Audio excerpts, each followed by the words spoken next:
Hello my beautiful people, my dragonflies. We're back with another video. If you are new, welcome to my channel. My name is Shy. We're back with one of my favorite animation scary videos, Wansee Entertainment, and this is the paranormal horror story animated. True paranormal horror story animated. So sit back, relax, and snack, and let's watch. My nickname is S. I wanted to share my experience that I had 4 months ago in hopes of it getting animated. Your animations are totally great, and I'm a daily viewer of your channel. Yes. About 4 months ago, I was home as usual with my parents and siblings, and I was studying. I decided to take a shower after I was done, and so I did. When I was in the shower, my parents and my 2 siblings went to take our cat to the vet, and forgot to tell me.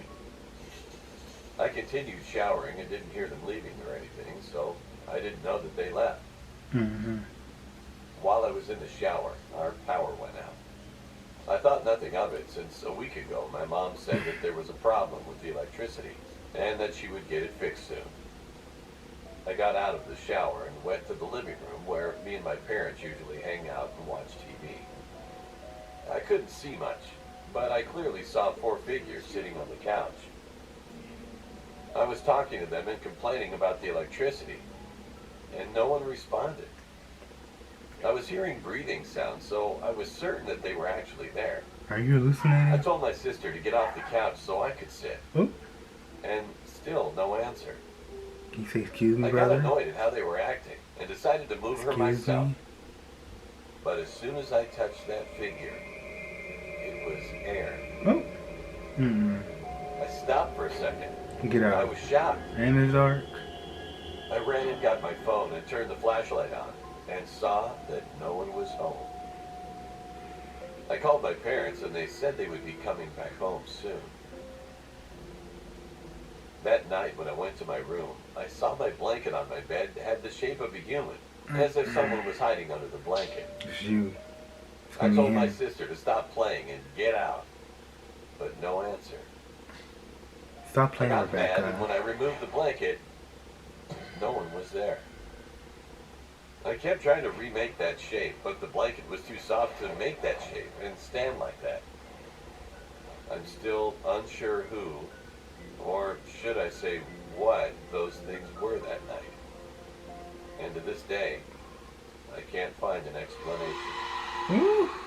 You was hallucinating. Yep, he was definitely, it gave much, very hallucinating. Another story, My name is true Cale. hotel horror This is story. based on my real-life experience. I work as a businessman in Morocco and got sent on a business trip to Nigeria on the 26th of January, 2022. I wasn't really interested in traveling again, but I had to, so I packed my bags and made my way to the airport. She is not. I landed safely in Nigeria and got escorted to a luxurious hotel room where I was informed about how safe the hotel was and how I had nothing to worry about. Being uninterested in their banter, all that was on my mind was, get done with the business deal and leave.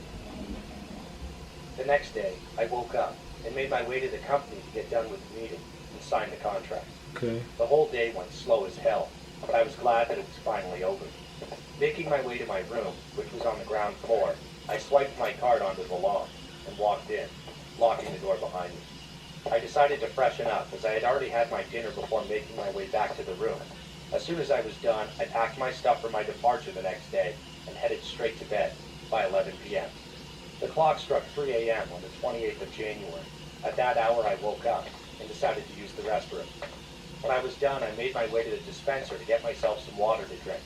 As I was about to take a sip, my eyes made contact with the window. The curtain slightly pushed aside. I could see a girl in a gown, around the age of 6, standing next to the tree, not too far from my window. She just stood there, staring at me. I sighed and looked at the time, which read 3:10 a.m. I shouted out to her saying, "Hey kid, it's dangerous to be out there alone. Return back to your room." I turned around unbothered, but the atmosphere didn't feel right. I turned to look out the window again, but this time, it was no longer the girl, but a little boy, who stood there, staring right back at me. Did it? What the? I cursed as I shouted again while gripping the window pane. It's too late to be out on pranks, kids. Get back to your rooms. In anger, I turned around to leave, but then I remembered I left the window open. And when I turned to close it, my eyes widened as I released a gasp. The hairs on my skin rose at what I saw. This time, it was a dog. It didn't feel normal to me. All it did was stand in the same spot while staring right into my room. In fear, I slammed the window shut, locked it, and ran back to my bed, covering myself with my blanket. Say your prayers, take a deep breath. I tried controlling my breath, but I passed out from fear. I woke up at 8 a.m. in the morning and got dressed as my flight is to take off by 10:30 a.m. As I walked towards the door, I noticed something, which made me remember everything. It all turned out to be a dream. But one thing I couldn't get over was that The window was open. the door was unlocked and slightly ajar. Oh? My heart raced in fear. I checked all my belongings and noticed that nothing was missing. I remember locking my door before heading to bed. But what happened? The security checked all the CCTV cameras, but found nothing. At this point, I wasn't interested in staying at the hotel any longer. I thanked the receptionist, and I left for my flight. I arrived in Morocco safely, They and play not a you. day passes that I do not Come on, think it's about what nice happened in hotel. Nigeria. What exactly happened at the luxurious hotel in Abuja? Look at that dog. Not me, not I, not Jai. No siree. Talking about a safe hotel. Are you lying to me? Here's another one. I actually had a personal Hitchhiker. experience happen to me when I was 9. I thought you would be interested in it. So here it is. This happened to me when I went to my home country with my mom for vacation to meet my relatives, and my dad was still working at the time. We were in the city where my oldest cousin's brother, who was 11 at the time, and his parents lived. We all were coming back from another relative's house at around 2:30 or 3 a.m. We were in the city where my oldest cousin's brother, who was 11 at the time, and his parents lived. We all were coming back from another relative's house at around 2:30 or 3 a.m. My oldest cousin, When we were brother. going back to our house in my cousin's car, that's when a guy, probably in his 30s, came running to our car, and my uncle, cousin's dad, stopped the car, and the guy started knocking on the window. So my uncle rolled down the window and asked, "What's wrong?" To which the guy replied, panting, saying he needed a ride, and my uncle was about to say yes, No. when my mom said in our language so that he wouldn't understand that, No. "There are kids in the car. Don't take the risk." Then my uncle apologized and said Even it was there too were late, kids. and we were in a hurry as well. But he kept begging, so my uncle had to drive past him. And while we were leaving, that's when my cousin and I saw from the back windows 5 men with weapons in their hands. Oh. And the guy talking to them, looking at us, and pointing towards us, and started following us. But after a while, they stopped. It was one of the scariest moments of my life. Good. Thank God we reached home safely, but I couldn't stop thinking that what if my uncle had agreed and my mom hadn't stopped him? And what if we get stopped even for a single moment? Thank when he God for the followed mom. us? Would I have lived to tell this story? I'm currently 36, but this happened when I was 18. I was a high school graduate. I was working at a job. Not a big job, but a minor job. I obviously didn't want to work at McDonald's. The only job that was less crappy was at Costco. So I decided to go work there. I was interviewed by the manager, and before I knew it, I got the job. My position was a cashier. My first 2 weeks were great. But that was when I met James. James was 63 years old. He said he'd served his time in the military and was in the Korean War. He seemed like a nice guy at first, until he started to smell like garbage most days. Uh-oh. When the store reached its 10-year anniversary, we all went to James's house. The moment we entered James's house, it smelled like shit. Is he the man? When it was time to eat, James came out with what looked like tomato soup, judging by the color.